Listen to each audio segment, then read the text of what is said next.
السلام عليكم ورحمة الله وبركاته وتحية طيبة.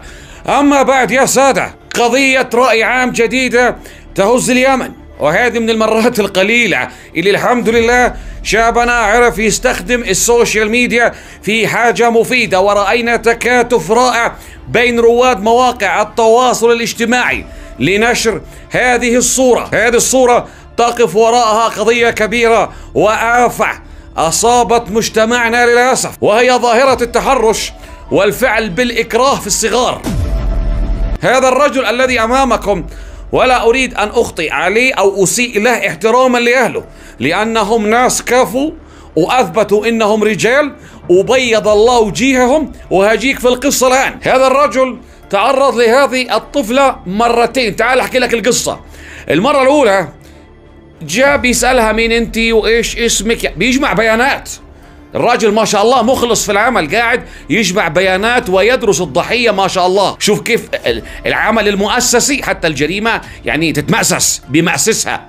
المرة الثانية لحق بهذه الطفلة بيان في شارع بغداد أمام معهد يالي. واضح أن الواقعة حدثت في الفتحة اللي أمام معهد يالي. لحقها للدرج، البنت واخذة مقاضي وطالعة للبيت. تعالي يا ماما انت حلوة، قاعد يداعب البنت ويلاعبها، وبعدين قال لها خلاص طلعي المقاضي وتعالي لعندي ادي لك هدية واقول لك سر. فجأة رفع عينه وجد كاميرا في درج العمارة، وهنا عرف انه راح فيها. خرج وفحط، وطول ما هو خارج قاعد يغطي وجهه عشان لا تلقطوا كاميرات اخرى. ولكن الحمد لله تم التقاط صورة هذا الرجل. ماذا كان يعتزم أن يفعل في البنت حينها إذا بالفعل طلعت ورجعت لها عنده؟ الله أعلم. فعل بالإكراه، اختطاف، تجارة أعضاء، لا أحد يعرف ماذا كان يعتزم أن يفعل بها. ولكن المعلومات الأولية تؤكد لك إنه البنت ما كان معها ذهب، سلسلة، خاتم، أي شيء نقول إنه طامع فيه. البنت رايحة البقالة وراجعة.